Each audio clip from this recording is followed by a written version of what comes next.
ईशा निकालेगी सूरज की बहन की शादी का जो भी सामान रखा था ढूंढकर, और उसने निकाल कर भी दिखा ही दिया और सभी के सामने रख दिया सच और हकीकत सब। क्योंकि यार मैटर इतना बड़ा थोड़ी बहुत ज्यादा बड़ा हो जाता है। यार एक तो ये गरीब है और इनका जो सोने वोने का सामान था वो सब चोरी हो जाता है, तो इनके लिए तो मुसीबत चार गुना बढ़ जाती है। ये तो शादी भी नहीं कर पाते। बट ईशा जो है अधिकारी की तैयारी कर रही है, तो बेझिझक होकर सोने का सामान सारा ढूंढ के निकाल देती है। आगे सुनो। काव्या और आरव की शादी को रोकने के लिए जब रिया अपना प्लान बनाती है, तब ईशा रिया का प्लान कामयाब नहीं होने देती। संगीत की आवाज पूरे हवेली में गूंज रही थी। शिवा हवेली हर तरफ खुशी, सजावट और रोशनी थी। आज आरव और काव्या की शादी थी, वह शादी जिसका सबको इंतजार था। लेकिन इस चमकते माहौल के पीछे एक ऐसा तूफान उठ रहा था जिसे कोई नहीं जानता था। उस तूफान का नाम था रिया। रिया की आंखों में आग थी और उस आग की जड़ थी उसकी नफरत आरव और काव्या से। उसने बहुत कोशिश की थी कि किसी तरह यह शादी ना हो, लेकिन हर बार उसकी चाल को ईशा ने नाकाम कर दिया। ईशा, जो सबकी नजर में मासूम और सीधी थी, दरअसल रिया की हर चाल को समझने लगी थी। रिया अपने कमरे में बैठी आईने में खुद को देख रही थी। चेहरे पर गुस्सा, आंखों में बदला और होठों पर एक ठंडी मुस्कान। उसने धीरे से कहा, अब चाहे कुछ भी हो जाए, यह शादी नहीं होगी, किसी भी कीमत पर नहीं।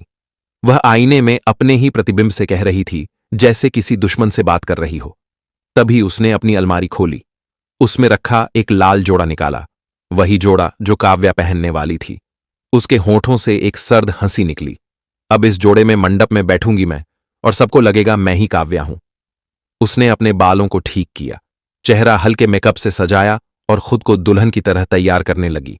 बाहर कमरे में सब लोग शादी की तैयारियों में व्यस्त थे। किसी को अंदाजा भी नहीं था कि इस कमरे के अंदर कोई खेल खेला जा रहा है। उधर काव्या अपने कमरे में तैयार हो रही थी। रिया अचानक उसके पास आई, मुस्कुराते हुए बोली, चलो काव्या, मैं तुम्हें तैयार कर देती हूं, आखिर मेरी भी तो जिम्मेदारी है ना। काव्या थोड़ी झिझकी, फिर बोली, या तुम? रिया मीठी मुस्कान के साथ बोली, क्यों? अब दुश्मनी भूल जाओ, आज तुम्हारा दिन है। काव्या को कुछ अजीब सा महसूस हुआ। रिया के चेहरे की मुस्कान में कुछ खतरनाक छिपा था, लेकिन वह कुछ समझ पाती। उससे पहले रिया ने अपने पर्स से धीरे से एक चमकता हुआ चाकू निकाला और पल भर में काव्या की गर्दन पर रख दिया। काव्या की सांसें रुक गईं, उसका चेहरा डर से पीला पड़ गया।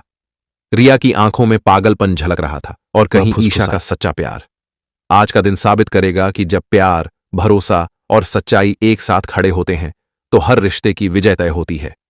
विजय महोत्सव महासंग्राम में आज रात देखिए वो पल जहां हर किरदार अपने दिल की लड़ाई जीतेगा और हर रिश्ता अपनी असली पहचान पाएगा।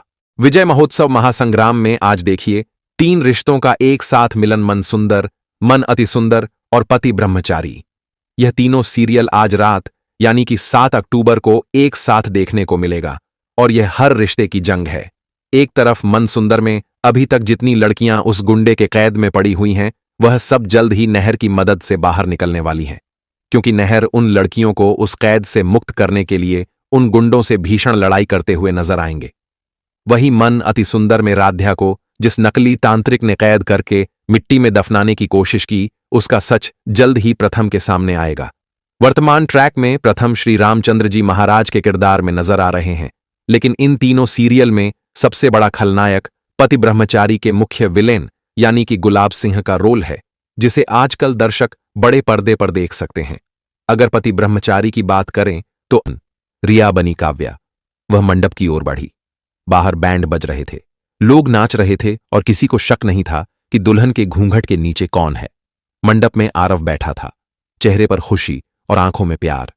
उसे क्या पता था कि उसके सामने बैठी दुल्हन असल में वो नहीं थी जिससे वह शादी करने जा रहा था।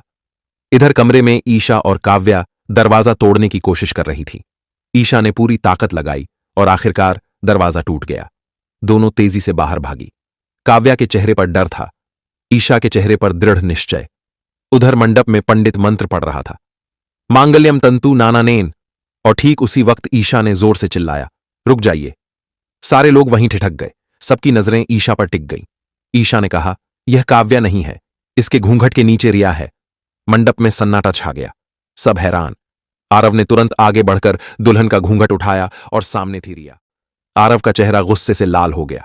उसने चीख कर कहा, रिया, तुम्हारी हिम्मत कैसे हुई मुझे इस तरह धोखा देने की? मैं तुमसे नफरत करता हूं, समझी तुम? रिया की आंखों में आंसू नहीं, सिर्फ गुस्सा था। आरव, मैंने जो किया वो तुम्हारे प्यार के लिए किया। आरव ने कहा, प्यार नहीं, पागलपन था तुम्हारा। इतने में भीड़ में से एक भारी आवाज गूंजी। गुलाब सिंह वह आगे आया, गुस्से से बोला, रिया, तुमने मुझे भी धोखा दिया। मैंने सोचा था तुम मेरे प्लान को पूरा करोगी, लेकिन तुमने तो मेरे साथ भी खेल खेला। सभी लोग चौंक गए। काव्या बोली, मतलब आप दोनों साथ थे? गुलाब सिंह ने ठंडी आवाज में कहा, हां, मैं ही था जिसने यह सारा खेल रचा। यह शादी कभी नहीं होनी चाहिए थी। सबके होश उड़ गए।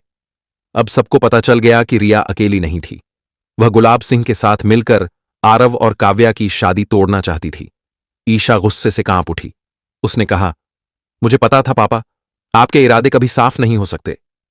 आपने अपने फायदे के लिए सबको इस्तेमाल किया, अपने बेटे को, अपनी बेटी को, यहां तक कि एक मासूम लड़की की जिंदगी को भी गुलाब सिंह ने कुछ बोलने पर की। गाइस कुछ भी बोलो यार, ईशा जो है सच में ही अलग ही है। मतलब सब कुछ ठीक चल रहा होता है, सारे जो एक्टर्स होते हैं वे चले जाते हैं, मन अति सुंदर के, मन सुंदर के, और भाई तुम्हारे बड़े घर की और छोटी बहू की, मतलब जो बहू वगैरह के सीरियल थे ये सारे आते हैं, दशहरा बनाते हैं, रावण को वध करते हैं और चले जाते हैं।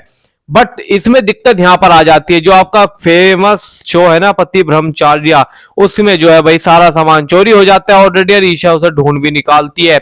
अब आती है मेन बात शादी की।